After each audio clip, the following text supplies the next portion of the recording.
ಮೋದಿ ಸರ್ಕಾರದ ಹತ್ರ ಬಾಂಗ್ಲಾ ನುಸುಳುಕೋರರ ಡೇಟಾನೇ ಇಲ್ವಂತೆ. ನಮಸ್ಕಾರ ವೀಕ್ಷಕರೇ, ಫಸ್ಟ್ ಕನ್ನಡಕ್ಕೆ ಸ್ವಾಗತ. ಇದು ಎಡಿಟರ್ ಸ್ಪೆಷಲ್. ಇವತ್ತು ನಾವು ಈ ಎಡಿಟರ್ ಸ್ಪೆಷಲ್ ಮೂಲಕ ನ್ಯೂ ಇಂಡಿಯಾದ ಒಂದು ಅದ್ಭುತ ಮ್ಯಾಜಿಕ್ ಟ್ರಿಕ್ ಬಗ್ಗೆ ಮಾತಾಡಲಿದ್ದೇವೆ. ಈ ಟ್ರಿಕ್ ಮಾಡಲಿಕ್ಕೆ ನಿಮಗೆ ಯಾವುದೇ ವಾಸ್ತವಿಕ ಅಂಕಿಗಳು ಬೇಕಾಗಿಲ್ಲ. ಕೇವಲ ಗಂಟಲು ಹರಿದುಕೊಂಡು ಕೂಗುವ ತಾಕತ್ತು ಮತ್ತು ವಾಟ್ಸಪ್ ಯೂನಿವರ್ಸಿಟಿಯ ಡಿಗ್ರಿ ಇದ್ರೆ ಸಾಕು. ನೋಡಿ, ಈ ಚಿತ್ರವನ್ನು ದೇಶದ ಗೃಹ ಸಚಿವರು, ಸಾಕ್ಷಾತ್ ಪ್ರಧಾನಮಂತ್ರಿಗಳು ಮತ್ತು ಅವರ ಹಿಂಬಾಲಕರು ದಿನ ಬೆಳಗಾದ್ರೆ ಸಾಕು ನುಸುಳುಕೋರರು ಬಂದುಬಿಟ್ರು, ನಮ್ಮ ದೇಶವನ್ನು ನುಂಗಿ ನೀರು ಕುಡಿದ್ಬಿಟ್ರು ಅಂತ ಎದೆ ಬಡ್ಕೊಳ್ತಾರೆ. ಆದರೆ ಒಂದು ಸಿಂಪಲ್ RTI ಅಂದರೆ ಮಾಹಿತಿ ಹಕ್ಕು ಅರ್ಜಿಗೆ ಕೇಂದ್ರ ಸರ್ಕಾರವೇ ಅಧಿಕೃತವಾಗಿ ಲಿಖಿತವಾಗಿ ಸಂಸತ್ತಿನಲ್ಲಿ ಕೇಳಲಾದ ಪ್ರಶ್ನೆಗಳಿಗೆ ಅಂದರೆ ಅನ್ಸ್ಟಾರ್ಡ್ ಕ್ವೆಶ್ಚನ್ ನಂಬರ್ 3488 ಮಾರ್ಚ್ 2025 ಕೇಳಿದ ಪ್ರಶ್ನೆಗೆ ಕೇಂದ್ರ ಸರ್ಕಾರವೇ ಅಧಿಕೃತವಾಗಿ ಲಿಖಿತವಾಗಿ ನಮ್ಮ ಬಳಿ ಈ ನುಸುಳುಕೋರರ ಬಗ್ಗೆ ಯಾವುದೇ ನಿಖರ ಡೇಟಾ ಇಲ್ಲ ಅಂತ ಒಪ್ಪಿಕೊಂಡಿದೆ. ಅಷ್ಟೇ ಅಲ್ಲ, ದುರಂತ ಅಂದರೆ ವಿದೇಶಗಳಿಂದ ಗಡೀಪಾರು ಮಾಡಲ್ಪಟ್ಟ ಭಾರತೀಯರ ಸಂಖ್ಯೆಯ ಬಗ್ಗೆಯೂ ಸರ್ಕಾರದ ಬಳಿ ಸ್ಪಷ್ಟ ಮಾಹಿತಿ ಇಲ್ಲ. ಅಂದರೆ ಇದರ ಅರ್ಥವೇನು? ತಾವೇ ಸೃಷ್ಟಿಸಿದ ಕಾಲ್ಪನಿಕ ಭೂತವೊಂದನ್ನು ತೋರಿಸಿ ಬಹುಸಂಖ್ಯಾತರನ್ನು ಹೆದರಿಸಿ ಓಟು ಗಿಟ್ಟಿಸಿಕೊಳ್ಳುವ ಹಗಲು ದರೋಡೆಯಲ್ವೇ ಇದು? ಡೇಟಾ ಇಲ್ದಿದ್ರು ಕಳೆದ 10 ವರ್ಷಗಳಿಂದ ಈ ದೇಶದ ಅಲ್ಪಸಂಖ್ಯಾತರನ್ನ, ವಿಶೇಷವಾಗಿ ಮುಸ್ಲಿಮರನ್ನ ಗುಸ್ಬೇಟಿಗಳು ಅಂತ ಕರೆಯುವ ಮೂಲಕ ಹಿಂದುತ್ವವಾದಿಗಳು ಸಾಧಿಸಿದ್ದೇನು? ಬನ್ನಿ, ಇವರ ಅಜೆಂಡಾದ ಪೋಸ್ಟ್ ಮಾರ್ಟಮ್ ಮಾಡೋಣ ಇಂದಿನ ಎಡಿಟರ್ ಸ್ಪೆಷಲ್ನಲ್ಲಿ. 2024ರ ಲೋಕಸಭಾ ಚುನಾವಣೆಯ ಮೊದಲ ಹಂತ ಮುಗಿದಿತ್ತು. 400 ಸೀಟುಗಳ ಭ್ರಮೆಯಲ್ಲಿದ್ದ ಬಿಜೆಪಿಗೆ ಗ್ರೌಂಡ್ ರಿಪೋರ್ಟ್ ಆಘಾತ ತಂದಿತ್ತು. ತಕ್ಷಣ ದೆಹಲಿಯ ಸ್ಕ್ರಿಪ್ಟ್ ರೈಟರ್ಗಳು ಪ್ಲಾನ್ ಬಿ ಶುರು ಮಾಡಿದ್ರು. ಅದೇ ಹಳೆಯ ಅಗ್ಗದ ಧಾರ್ಮಿಕ ಧ್ರುವೀಕರಣ. ಏಪ್ರಿಲ್ 21ರಂದು ರಾಜಸ್ಥಾನದ ಬಾನ್ಸ್ವಾರದಲ್ಲಿ ಪ್ರಧಾನಿ ಮೋದಿಯವರು ಒಂದು ಭಾಷಣ ಮಾಡ್ತಾರೆ. ದೇಶದ ಅತ್ಯುನ್ನತ ಸಾಂವಿಧಾನಿಕ ಹುದ್ದೆಯಲ್ಲಿರುವ ವ್ಯಕ್ತಿ ಯಾವ ಅಂಜಿಕೆಯೂ ಇಲ್ಲದೆ ಕಾಂಗ್ರೆಸ್ ಅಧಿಕಾರಕ್ಕೆ ಬಂದರೆ ಹಿಂದೂ ತಾಯಂದಿರ ಮಂಗಳಸೂತ್ರ ಕಿತ್ತುಕೊಂಡು ಹೆಚ್ಚು ಮಕ್ಕಳನ್ನು ಹೆರುವವರಿಗೆ ಮತ್ತು ನುಸುಳುಕೋರರಿಗೆ ಹಂಚುತ್ತಾರೆ ಅಂತ ಅಪ್ಪಟ ಸುಳ್ಳು ಹೇಳ್ತಾರೆ. ಈ ದೇಶದ 20 ಕೋಟಿಗೂ ಅಧಿಕ ಮುಸ್ಲಿಮರನ್ನ ಸಾರ್ವಜನಿಕವಾಗಿ ನುಸುಳುಕೋರರು, ಗುಸ್ಬೇಟಿಗಳು ಅಂತ ಜರಿಯುವ ಮೂಲಕ ಪ್ರಧಾನಿ ಮೋದಿಯವರು ಸಂವಿಧಾನದ 14ನೇ ವಿಧಿಯ ಸಮಾನತೆ ಮತ್ತು 15ನೇ ವಿಧಿಯ ತಾರತಮ್ಯ ನಿಷೇಧ ವಿಧಿಗಳ ಕಗ್ಗೊಲೆ ಮಾಡಿದರು. ಇದು ಕೇವಲ ಸುಳ್ಳಲ್ಲ. ಜನಪ್ರತಿನಿಧಿ ಕಾಯ್ದೆ ಅಂದರೆ representation of the people act 1951 section 123(3) ಅದರ ಅಡಿಯಲ್ಲಿ ಭ್ರಷ್ಟ ಚುನಾವಣಾ ನಡವಳಿಕೆ, ಕರಪ್ಟ್ ಪ್ರಾಕ್ಟೀಸ್, ಧರ್ಮದ ಆಧಾರದ ಮೇಲೆ ಮತ ಕೇಳುವುದು ಕಾನೂನು ಬಾಹಿರ ಅಂತ ಸುಪ್ರೀಂ ಕೋರ್ಟ್ ಹಲವು ಬಾರಿ ಹೇಳಿದ್ರು. ಪ್ರಧಾನಿಯವರು ಸಂವಿಧಾನದ 14ನೇ ವಿಧಿಯ ಸಮಾನತೆ ಮತ್ತು 15ನೇ ವಿಧಿಯ ತಾರತಮ್ಯ ನಿಷೇಧ ವಿಧಿಗಳ ಕಗ್ಗೊಲೆ ಮಾಡಿದರು. ಸಂವಿಧಾನದ ಮೇಲೆ ಪ್ರಮಾಣ ವಚನ ಸ್ವೀಕರಿಸಿದ ನಾಯಕರೇ ಒಂದು ಇಡೀ ಸಮುದಾಯವನ್ನು ಅಪಮಾನಿಸಿದರೆ ಆ ಸಮುದಾಯದವರ ಘನತೆಯಿಂದ ಬದುಕುವ ಹಕ್ಕಿನ ಆರ್ಟಿಕಲ್ 21ರ ಗತಿ ಏನು? ಇವರನ್ನ ಕೇಳುವವರು ಯಾರು ಇಲ್ವಾ? ಸರ್ವೋಚ್ಚ ನ್ಯಾಯಾಲಯಕ್ಕೆ ಈ ಬಗ್ಗೆ ಅರ್ಜಿ ಸಲ್ಲಿಕೆ ಆದರೂ ಚುನಾವಣಾ ಆಯೋಗವನ್ನು ಮೊದಲು ಸಂಪರ್ಕಿಸಿ ಅಂತ ಹೇಳಿ ಕೈ ತೊಳೆದುಕೊಂಡಿದ್ದು ನಮ್ಮ ಪ್ರಜಾಪ್ರಭುತ್ವದ ಸಂಸ್ಥೆಗಳ ದೌರ್ಬಲ್ಯಕ್ಕೆ ಹಿಡಿದ ಕನ್ನಡಿ. ಈಗ ಹಿಂದುತ್ವವಾದಿಗಳ ಅಚ್ಚುಮೆಚ್ಚಿನ ಡೈಲಾಗ್, ಅವರು ಹೆಚ್ಚು ಮಕ್ಕಳನ್ನು ಹೆರ್ತಾರೆ, ನಾವೆಲ್ಲ ಅಲ್ಪಸಂಖ್ಯಾತರಾಗಿಬಿಡ್ತೇವೆ ಅನ್ನುವ ರಾಗಕ್ಕೆ ಬರೋಣ. ಇವರಿಗೆ ವಾಟ್ಸಪ್ ಫಾರ್ವರ್ಡ್ಗಳೇ ವೇದವಾಕ್ಯ. ಆದರೆ ಸರ್ಕಾರದ ಅಧಿಕೃತ ಡೇಟಾ ಏನು ಹೇಳುತ್ತೆ ಗೊತ್ತಾ? ರಾಷ್ಟ್ರೀಯ ಕುಟುಂಬ ಮತ್ತು ಆರೋಗ್ಯ ಸಮೀಕ್ಷೆ ಅಂದರೆ NFHS ಪ್ರಕಾರ 1992ರಿಂದ 2015ರ ನಡುವೆ ಮುಸ್ಲಿಂ ಮಹಿಳೆಯರ ಪ್ರಜನನ ದರವು ಅಂದರೆ TFR ಬರೋಬ್ಬರಿ 2.05% ಕುಸಿದಿದೆ. ಬೇರೆಲ್ಲ ಧರ್ಮಗಳಿಗಿಂತ ಮುಸ್ಲಿಮರ ಜನನ ದರ ಅತ್ಯಂತ ವೇಗವಾಗಿ ಕುಸಿಯುತ್ತಿದೆ. ಜನಸಂಖ್ಯೆಗೂ ಧರ್ಮಕ್ಕೂ ಸಂಬಂಧವಿಲ್ಲ, ಅದು ಆರ್ಥಿಕತೆ ಮತ್ತು ಶಿಕ್ಷಣದ ಮೇಲಷ್ಟೇ ನಿಂತಿದೆ. ಉದಾಹರಣೆಗೆ 83% ಹಿಂದೂಗಳಿರುವ ಬಿಹಾರದಲ್ಲಿ ಪ್ರಜನನ ದರ 3% ಇದ್ರೆ 27% ಮುಸ್ಲಿಮರಿರುವ ಕೇರಳದಲ್ಲಿ ಅದು ಕೇವಲ 1.8% ಇದೆ.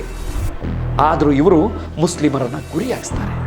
ಯಾಕಂದ್ರೆ ವಾಸ್ತವದಲ್ಲಿ ಭಾರತದ ಮುಸ್ಲಿಮರು ದೇಶದ ಸಂಪನ್ಮೂಲಗಳನ್ನು ಕಬಳಿಸುವ ಸ್ಥಿತಿಯಲ್ಲಿಲ್ಲ. ಬದಲಾಗಿ ಉನ್ನತ ಶಿಕ್ಷಣದಲ್ಲಿ ಕೇವಲ 4.6% ಪ್ರಾತಿನಿಧ್ಯ ಹೊಂದಿರುವ ಅತ್ಯಂತ ಬಡ ಸಮುದಾಯವಾಗಿದೆ ಈ ಮುಸಲ್ಮಾನರದ್ದು. ಪೀರಿಯಾಡಿಕ್ ಲೇಬರ್ ಫೋರ್ಸ್ ಸರ್ವೆ ಪ್ರಕಾರ ಮುಸ್ಲಿಂ ಸಮುದಾಯವು ಉನ್ನತ ಶಿಕ್ಷಣದಲ್ಲಿ ಮತ್ತು ಸಂಘಟಿತ ವಲಯದ ಉದ್ಯೋಗಗಳಲ್ಲಿ ಇಂದಿಗೂ ಅತ್ಯಂತ ಕನಿಷ್ಠ ಪ್ರಾತಿನಿಧ್ಯ ಹೊಂದಿರುವ ಬಡ ಸಮುದಾಯವಾಗಿದೆ. ಅಷ್ಟಕ್ಕೂ ಕೇಂದ್ರ ಸರ್ಕಾರ ಯಾಕೆ ಪದೇ ಪದೇ ಈ ನುಸುಳುಕೋರರ ಅಂದರೆ ಗುಸ್ಪೇಟಿಗಳ ನಾಟಕವಾಡುತ್ತೆ? ಉತ್ತರ ಸಿಂಪಲ್. ನೀವು ನಿರುದ್ಯೋಗದ ಬಗ್ಗೆ ಪ್ರಶ್ನಿಸಿದರೆ ಅವರು ನುಸುಳುಕೋರರನ್ನ ತೋರಿಸ್ತಾರೆ. ನೀವು ಹಣದುಬ್ಬರ, ಗಗನಕ್ಕೇರಿದ ಬೆಲೆ ಏರಿಕೆ ಬಗ್ಗೆ ಕೇಳಿದರೆ ಅವರು ಮಂಗಳಸೂತ್ರ ಎನ್ನುತ್ತಾರೆ. 2025ರ ಕೆಂಪುಕೋಟೆಯ ಭಾಷಣದಲ್ಲಿ ಪ್ರಧಾನಿಯವರು ಹೈ ಪವರ್ಡ್ ಡೆಮೋಗ್ರಫಿ ಮಿಷನ್ ಘೋಷಿಸಿದ್ದಾರೆ. ಅಸ್ಸಾಂ ಮತ್ತು ಬಂಗಾಳದ ಗಡಿ ಭಾಗಗಳಲ್ಲಿ ಜನಸಂಖ್ಯಾ ಬದಲಾವಣೆ ಆಗುತ್ತಿದೆ ಅಂತ ಭಯ ಬಿತ್ತಲಾಗುತ್ತೆ. ಆದರೆ ವಾಸ್ತವದಲ್ಲಿ ಅಸ್ಸಾಂನ NRC ಪ್ರಕ್ರಿಯೆಯಲ್ಲಿ ಹೊರಗುಳಿದ 19 ಲಕ್ಷ ಜನರಲ್ಲಿ ಬಹುಪಾಲು ಮಂದಿ ಹಿಂದೂಗಳೇ ಆಗಿದ್ದರು ಅನ್ನೋದು ಬಿಜೆಪಿಯ ಅಸಲಿ ಸಂಕಷ್ಟ. ಬ್ರಿಟಿಷರು ಬಳಸುತ್ತಿದ್ದ ಅದೇ ಒಡೆದು ಆಳುವ ಡಿವೈಡ್ ಅಂಡ್ ರೂಲ್ ನೀತಿಯನ್ನ ಈ ಸರ್ಕಾರ ತನ್ನ ಅಸ್ತ್ರವನ್ನಾಗಿಸಿಕೊಂಡಿದೆ. ಮುಸ್ಲಿಂ ಕಾರ್ಮಿಕರನ್ನ ಗುಸ್ಬೇಟಿಗಳು ಅಂತ ಬಿಂಬಿಸುವ ಮೂಲಕ ಅವರ ಮೂಲಭೂತ ಹಕ್ಕುಗಳನ್ನು ಕಿತ್ತುಕೊಳ್ಳುವ ಮತ್ತು ಅವರನ್ನ 2ನೇ ದರ್ಜೆಯ ಪ್ರಜೆಗಳನ್ನಾಗಿ ಮಾಡುವ ವ್ಯವಸ್ಥಿತ ಸಂಚು ಇದರ ಹಿಂದಿದೆ. ಕಳೆದ 10 ವರ್ಷಗಳಲ್ಲಿ ಈ ದೇಶದ ಸಂಪತ್ತು ಕೆಲವು ಕಾರ್ಪೊರೇಟ್ ಕುಳಗಳ ಪಾಲಾಗಿದೆ. ಆರ್ಥಿಕ ಅಸಮಾನತೆ ತಾಂಡವವಾಡ್ತಿದೆ. ಇದೆಲ್ಲವನ್ನ ಮುಚ್ಚಿ ಹಾಕಲಿಕ್ಕೆ ಬ್ರಿಟಿಷರು ಬಳಸುತ್ತಿದ್ದ ಅದೇ ಒಡೆದು ಆಳುವ ಡಿವೈಡ್ ಅಂಡ್ ರೂಲ್ ನೀತಿಯನ್ನೇ ಇದು ಫಾಲೋ ಮಾಡುತ್ತಿದೆ. ಇಂಥ ಹೊತ್ತಿನಲ್ಲಿ ಪ್ರಜಾಪ್ರಭುತ್ವವನ್ನ ಕಾಯಬೇಕಾದ ಚುನಾವಣಾ ಆಯೋಗ ECI ಏನ್ ಮಾಡ್ತಿತ್ತು? ಇಂಥ ಕೆಟ್ಟ ಭಾಷಣದ ವಿರುದ್ಧ 20,000ಕ್ಕೂ ಹೆಚ್ಚು ನಾಗರಿಕರು ದೂರು ನೀಡಿದ್ರು. ಆಯೋಗವು ಪ್ರಧಾನಿಯವರ ವಿರುದ್ಧ ಕನಿಷ್ಠ ಒಂದೇ ಒಂದು FIR ಹಾಕುವ ಧೈರ್ಯ ತೋರಲಿಲ್ಲ. ಇದು ದೊಡ್ಡ ದೇಶ, 2 ಪ್ರಮುಖ ಪಕ್ಷಗಳ ಉನ್ನತ ನಾಯಕರನ್ನ ನಾವು ಮುಟ್ಟೋದಿಲ್ಲ ಅಂತ ನಾಚಿಕೆ ಇಲ್ಲದೆ ಹೇಳುವ ಮೂಲಕ ಚುನಾವಣಾ ಆಯೋಗವು ತಾನು ಕೇವಲ ಆಡಳಿತ ಪಕ್ಷದ ರಬ್ಬರ್ ಸ್ಟ್ಯಾಂಪ್ ಅನ್ನೋದನ್ನು ಸಾಬೀತುಪಡಿಸಿದೆ. ಮೈಕ್ ಮುಂದೆ ನಿಂತು ಆಡುವ ದ್ವೇಷದ ಮಾತುಗಳು ಕೇವಲ ಗಾಳಿಯಲ್ಲಿ ತೇಲಿ ಹೋಗೋದಿಲ್ಲ, ಅವು ಕೆಳಮಟ್ಟದಲ್ಲಿ ಅಮಾಯಕರ ರಕ್ತ ಹೀರುತ್ತೆ. ಮಂಗಳೂರಿನಲ್ಲಿ ಇತ್ತೀಚೆಗೆ ಸಾಮಾಜಿಕ ಕಾರ್ಯಕರ್ತ ಹರ್ಷ್ ಮಂದರ್ ಅವರು ಹೇಳಿದಂತೆ ಹೊಟ್ಟೆಪಾಡಿಗಾಗಿ ಬರುವ ಬಡ ಅಸಂಘಟಿತ ಮುಸ್ಲಿಂ ವಲಸೆ ಕಾರ್ಮಿಕರನ್ನ ಇಂದು ದೇಶದ್ರೋಹಿಗಳು ಅಥವಾ ಗುಸ್ಬೇಟಿಗಳು ಅಂತ ಬಿಂಬಿಸಿ ಗುರಿಯಾಗಿಸಲಾಗ್ತಿದೆ. 2025ರ ಕೆಂಪುಕೋಟೆಯ ಭಾಷಣದಲ್ಲಿ ಪ್ರಧಾನಿಯವರು ಮತ್ತದೇ ನುಸುಳುಕೋರರ ಕತೆ ತಂದು ಹೈ ಪವರ್ಡ್ ಡೆಮೋಗ್ರಫಿ ಮಿಷನ್ ಘೋಷಿಸಿದ್ದಾರೆ. ಅಸ್ಸಾಂನಿಂದ ಹಿಡಿದು ಮಹಾರಾಷ್ಟ್ರದವರೆಗೆ ಕೇವಲ ಬಂಗಾಳಿ ಭಾಷೆ ಮಾತಾಡ್ತಾರೆ ಅನ್ನೋ ಕಾರಣಕ್ಕೆ ಭಾರತೀಯ ಮುಸ್ಲಿಮರನ್ನೇ ಹಿಡಿದು ಗಡಿಪಾರು ಮಾಡುವಂತಹ ಘೋರ ಅನ್ಯಾಯಗಳು ನಡೆಯುತ್ತಿವೆ ಈ ದೇಶದಲ್ಲಿ. ಸಾಂವಿಧಾನಿಕ ಹಕ್ಕುಗಳನ್ನ ಬುಲ್ಡೋಸರ್ ಹತ್ತಿಸಿ ಹೊಸಕ್ಕೆ ಹಾಕಲಾಗುತ್ತಿದೆ ಈ ದೇಶದಲ್ಲಿ. ಆದರೆ ಭಾರತದ ಜನರನ್ನ ಶಾಶ್ವತವಾಗಿ ಮೂರ್ಖರನ್ನಾಗಿಸಲಿಕ್ಕೆ ಸಾಧ್ಯವಿಲ್ಲ ಅನ್ನೋದು 2024ರ ಲೋಕಸಭಾ ಚುನಾವಣೆಯು ಸಾಬೀತುಪಡಿಸಿದೆ.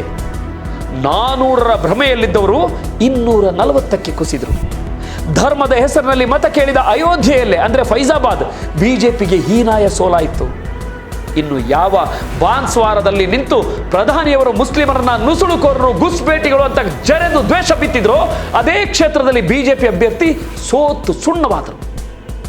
ಜನರಿಗೆ ಧರ್ಮದ ಅಫೀಮಿಗಿಂತ ಹೊಟ್ಟೆಯ ಹಸಿವು, ನಿರುದ್ಯೋಗ ಮತ್ತು ಸಂವಿಧಾನದ ಉಳಿವು ಮುಖ್ಯ ಅನ್ನೋದು ಈ ನಾಯಕರಿಗೆ ಈಗಲಾದರೂ ಅರ್ಥವಾಗಿರಬೇಕು. ಹಾಗಾದರೆ ಯಾರು ಈ ನೈಜ ನುಸುಳುಕೋರರು? ಹೊಟ್ಟೆಪಾಡಿಗಾಗಿ ಬರುವ ಬಡವರೋ, ಶತಮಾನಗಳಿಂದ ಇಲ್ಲಿಯೇ ಬದುಕುತ್ತಿರುವ ಅಲ್ಪಸಂಖ್ಯಾತರೋ? ಖಂಡಿತ ಅಲ್ಲ. ಸಂವಿಧಾನದ ವ್ಯವಸ್ಥೆಯೊಳಗೆ ಕೂತು ಪ್ರಜಾಪ್ರಭುತ್ವದ ಸಂಸ್ಥೆಗಳನ್ನು ನಿಷ್ಕ್ರಿಯಗೊಳಿಸುತ್ತಾ ನಮ್ಮ ಬಹುತ್ವದ ಮತ್ತು ಸಹಬಾಳ್ವೆಯ ನಡುವೆ ದ್ವೇಷದ ಗೋಡೆ ಕಟ್ಟುತ್ತಿರುವ ಈ ಸೋಗಲಾಡಿ ರಾಜಕಾರಣಿಗಳೇ ನಮ್ಮ ಪ್ರಜಾಪ್ರಭುತ್ವದ ವ್ಯವಸ್ಥೆಯೊಳಗೆ ಸೇರಿಕೊಂಡಿರುವ ಅಸಲಿ ನುಸುಳುಕೋರರು, ಗುಸ್ಬೇಟಿಗಳು. ಇನ್ನಾದರೂ ಈ ನಾಟಕಗಳು ನಿಲ್ಲಲಿ. ಡೇಟಾ ಇಲ್ಲದೆ ಗಾಳಿಯಲ್ಲಿ ಗುಂಡು ಹಾರಿಸೋದನ್ನು ಬಿಟ್ಟು ದೇಶದ ಯುವ ಜನತೆಯ ಕೈಗೆ ಉದ್ಯೋಗ ಕೊಡುವ ನೈಜ ರಾಜಕಾರಣ ಶುರುವಾಗಲಿ. ಈ ವಿಡಿಯೋ ಇಷ್ಟವಾಗಿದ್ದರೆ ಶೇರ್ ಮಾಡಿ, ಸತ್ಯವನ್ನು ಬೆಂಬಲಿಸಿ. ಯಾಕಂದರೆ ಇದು ಕೇವಲ ಸುದ್ದಿ ಅಥವಾ ಸುದ್ದಿಯ ವಿಮರ್ಶೆ ಅಲ್ಲ, ಇದು ಒಂದು ಚಳುವಳಿ. ನೋಡ್ತಾ ಇರಿ ಫಸ್ಟ್ ಕನ್ನಡ, ಆಗೋದಲ್ಲ ಒಳ್ಳೆಯದಕ್ಕೆ. ನಮಸ್ಕಾರ. ಜೈ ಹಿಂದ್, ಜೈ ಸಂವಿಧಾನ.